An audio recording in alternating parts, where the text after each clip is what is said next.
Hey, welcome to the Lex channel. It's been quite a long time ever since I did any updates or any releases in Toffee or Toffee Data Center or else even TOFFEE-Mocha or Butterscotch. So I was quite busy past 1 year. I was really busy with some client projects and as well as other stuff.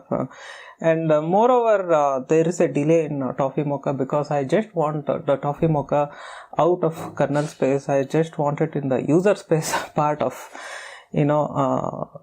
stack. So as a part of that, it really took some time to migrate. And moreover, besides, I was hardening the Toffee data center since it is going to reuse some of the components of Toffee data center. Although the Toffee data center is only available as a part of paid support, I felt TOFFEE-Mocha can borrow some of its components and it can sort of reuse these components. So it turned out to be good, and I was able to do the same. And I also did some changes in UI other than its entire packet forward framework and stuff, because it is no longer using the kernel space. So here is what I came up with, and moreover I have changed the logo as well, because the other older logo which you can see in the Toffee project website, the Toffee project website, I felt the brown color logo looks sort of good, but at the same time it is not looking energetic as well. So you can see here I have even updated in the website as well.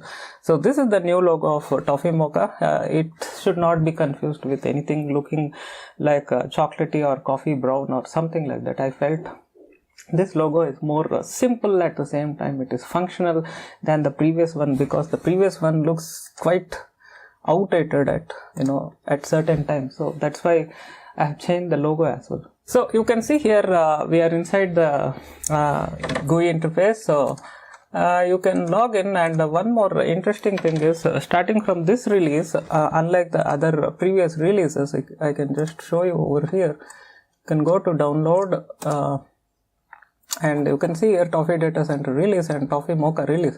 The previous release is a sort of NFV. I have released it's a VM, and inside the VM it has this entire thing pre-installed as well as the source code, everything. Whereas in this version onwards, I want to release as an ISO. I'm just going to bundle including the source code inside this ISO. So this ISO is going to be ready to use TOFFEE-Mocha out of box. You don't need to do any installation. So I'm going to skip all the installation steps, everything. And in case if you are looking for how to use and stuff like that, you can watch the previous video episodes, because I'm not incorporating any specific new features. Actually, I have done some bug fixes, and other than that, I'm more focused about this changing the architecture and stuff. Okay, so you will get the same type of features, but it is ready to use ISO, and as well as it is no longer going to be this VM sort of a release. So you can see here, this is the earlier format. It is going to look more or less the same. And you can see the old logo, it has this chocolatey brown and stuff. So this is what I want to change it into, that newly done one. I just did yesterday, and the color theme and everything. So that's what actually. So it is going to be a complete switch, and it is going to remove certain grabs and the stuff, because earlier I was using Float and it doesn't have any more that third party open source dependency and the stuff. So which is why if you go to the README, I always mention about the third party dependencies which is included within this source code. Okay, so because you need to explicitly mention that as a part of the licensing of any open source stuff. So that is why you don't have anymore this type of graphs. These are that old this thing. So anyway, we go back. I'm going to release as an ISO. So coming back here, this is the new UI, which is, as I said, it is borrowed from Toffee Data Center directly. So you can see here the graphs, it looks a bit different because it is using the RRD tool or RRD graph modules or the platform, and I don't need to incorporate anything. I just need to install the RRD as a dependency, and then we can just straightly use. So having said that, I got also questions from many users asking why it is not, by the way, there is this Diwali and festive season, you may hear any type of explosive noises, behind the access, so we can just ignore the same. So I got some questions from users asking why it is not something like an apt-get install or some kind of direct ready to install stuff. One thing I would like to mention is, see, I'm not doing yet another open source project and it is addressing something, and beyond that you don't have something. My objective is you take this TOFFEE-Mocha and it should mimic like any other enterprise hardware or something like that. Okay, may not be as close as enterprise hardware or enterprise solution, but something closer to that, a fully finished, fully polished stuff. So that's what is my objective is. So that is why you need to install LAMP, which stands for Linux, Apache, MySQL and PHP, and other than that you have to install zlib libraries and stuff like that, LZO and stuff like that. In case of Toffee Data Center, of course TOFFEE-Mocha doesn't need that, and various other dependencies, and then after all the dependencies are met, you need to customize them. Say for instance Apache, you need to customize them, each and everything. MySQL, again, you need to customize, you need to do a lot of other things, and once everything is done, you can install the core modules of Toffee Data Center, TOFFEE-Mocha, or whatever it is. So this is why, unlike other open source project, I don't want to take that approach at all. Okay, so it is not something viable. It is a sort of complete dedicated software fully packaged. So that is why I can't do in that way. I need to do in this way, so that you take whether the ISO or else you take the VM VDI, okay, disk image, virtual disk image, or in case earlier I used to do the source releases or the binary releases. In that case you need to install several things, and often you get confused why it is still not working. The reason is it is not something to be confused. It has the GUI UI part, it has the C daemon part, and in the case of earlier TOFFEE-Mocha you have the kernel part.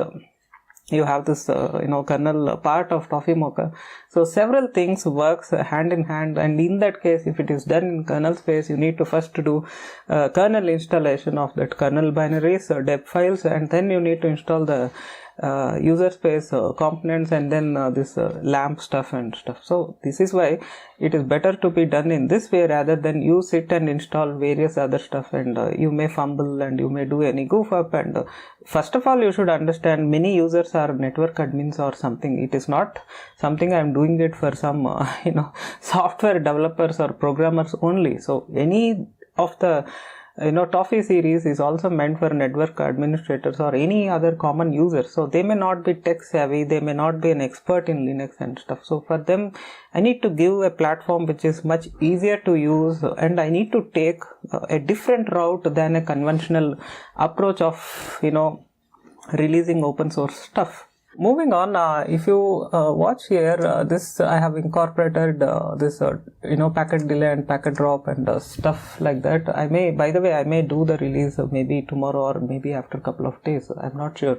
So by the time you see the release, there may be some changes here and there, and moreover, this is a developer's version. You may not find certain debug options and stuff, because anything you can screw up and anything may go wrong. Okay, so I don't want to expose some developer features which this UI contains. So the UI which you see is going to be different, but it will have all the features excluding any sort of developer features. Okay, so that's what. So you can see here it has this main packet delay and packet drop. I did some trials yesterday, and it turned out to be very well and interesting. So we can do some couple of interesting experiments. Let me just open this is my test desktop, by the way. This test desktop is connected to this VM pfSense router via this TOFFEE-Mocha. So we can control, we can throttle its network speed and various other stuff with TOFFEE-Mocha, mimicking or simulating the WAN like performance. We can also drop packets, we can screw any way you want. You can also introduce, in future you can also introduce any corruption and stuff like that. Currently it is not supported. I have mentioned in the earlier video updates that down the lane I may support it, but even after 1 year, I felt this is more important because this decides this entire architecture. The entire architecture is changed. This is more of a higher priority than I need to do something like that. Okay, so I may introduce new features, but now it's more to do with an architectural shift. Okay, so that is why if you go here, let us just open Mate system monitor. We open the same.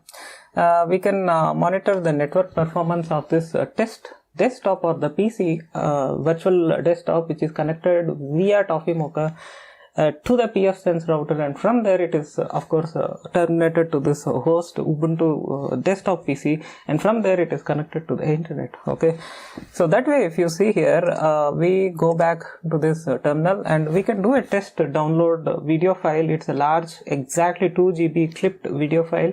So before doing we can download the same, and you can see here it happens at a specific rate. This again depends on this VM latency and also the disk IO latency, because it is the same disk reading the information in one end, and the other side it is copying in the VDI disk image. So it will have all this overhead, IO overhead, as well as network overhead due to the virtualization. It has to go through some 3 to 4 hops, or 3 hops or more or less.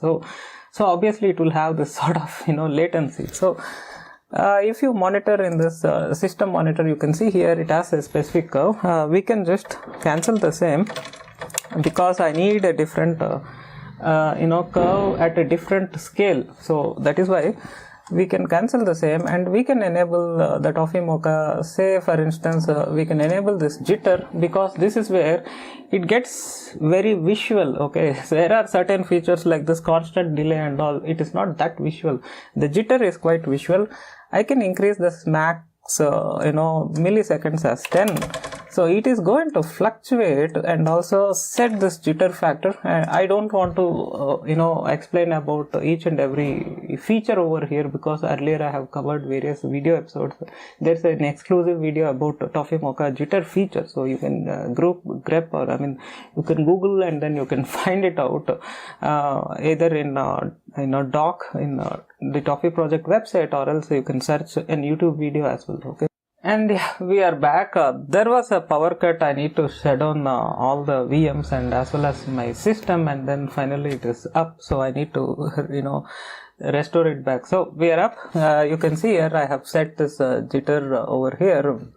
We have this enable jitter, and I am setting this jitter factor random.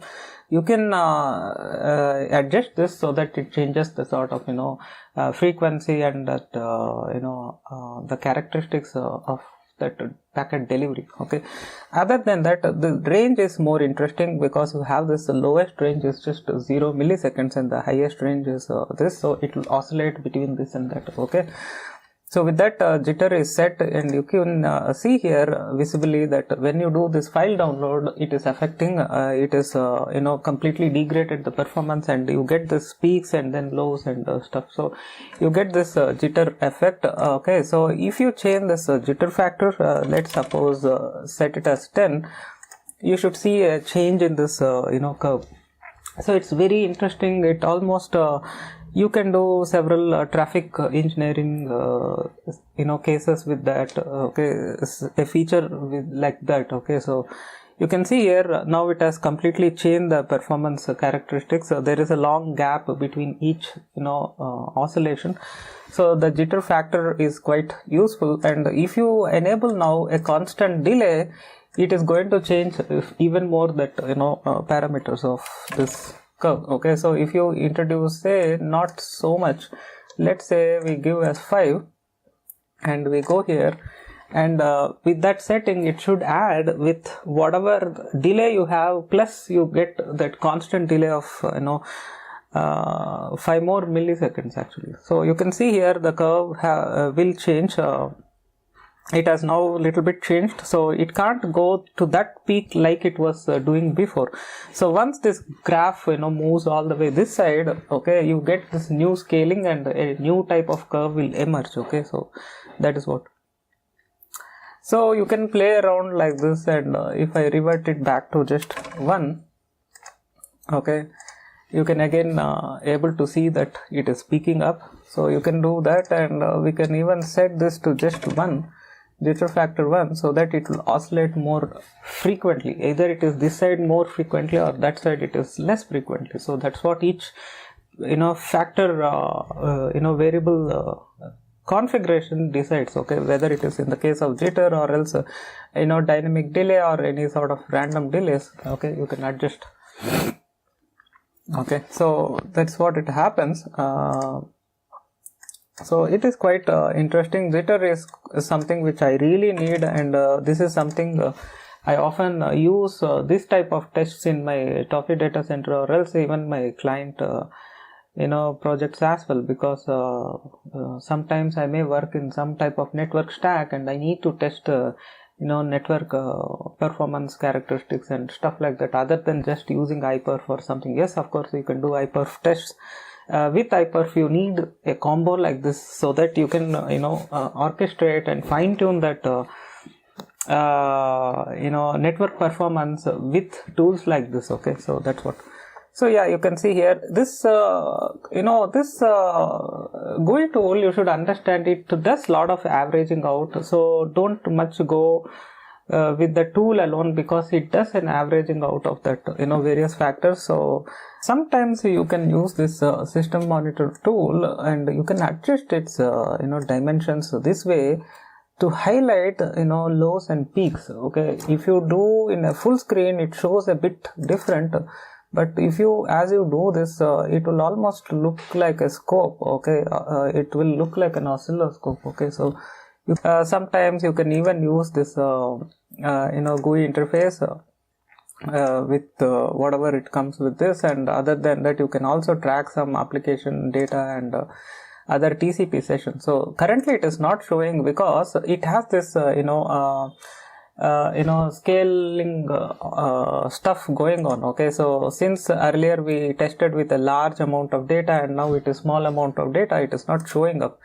In such situations you can purge this data, historical data, and you can start all over again. With that you will get that crisp curve in this kind of performance graphs. Okay, so you can see here now it is more crisp and visible. We have this TCP sessions, it is just one TCP session, we are not using any browser or anything, so which is why like that. And yeah, so you can plot these things, and that TCP session, since we connected before this purge historical stats, it is not showing up here. Okay, so that's what. And other than that you can monitor this application data as well. So we go back here, you can see a little bit in this graphs. The more you try to change this curve, the more it is going to change its appearance. Okay, so that's what. And we can do certain combination of tests here. We can increase the jitter range between 1 and 10 milliseconds. Let's take for instance, and it should again change the performance characteristics. Okay, yeah, you can see here it is fluctuating in the intermediate range. So once again, don't much bother about these bumps. It depends on this particular tool how it represents or how it maps over there. It is not so much to be taken seriously. Okay, so that's what which of course I was also confused, and later with other tools I was able to confirm that this is not something like this way it happens. It depends on how it samples and how it picks up that sample, and it's a sampling rate and stuff. Okay, so that's what. So yeah, that's what. Maybe in a couple of days I may release this new TOFFEE-Mocha, and it will be in the form of ISO, a live disk ISO. The problem with the live disk ISO is you cannot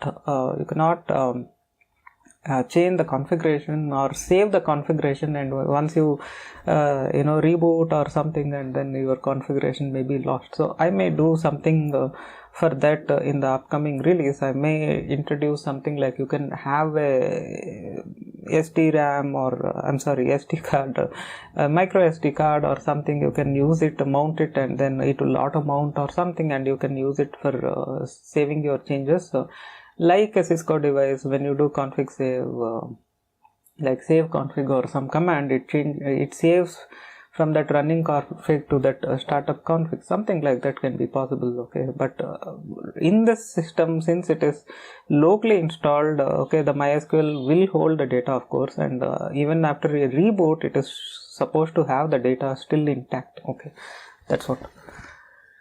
So I believe this gives a glimpse of the new upcoming TOFFEE-Mocha. If you have any requirements, if you are into some type of network performance testing or into some sort of satellite networks, communication and stuff like that, if you are looking for some more additional features, be in touch via mail, and you can also consider sponsoring for the same, because it takes a lot of time, which is why it took a lot of time to get that focus back into this, because it's a lot of things I need to change, and moreover, rather than changing this, I need to get ready with my build system so that I can cook that custom ISO out of that. Okay, so this also took some time, other than doing this transition, plucking out my earlier TOFFEE-Mocha stuff which is in the kernel space all the way to the user space, and incorporating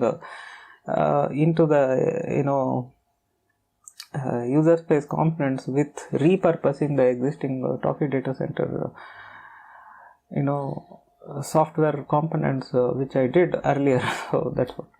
So if you have anything to discuss, or else if you have any feature requests, be in touch via mail. Thanks a lot for joining me. Stay tuned. Have a nice day. Bye bye.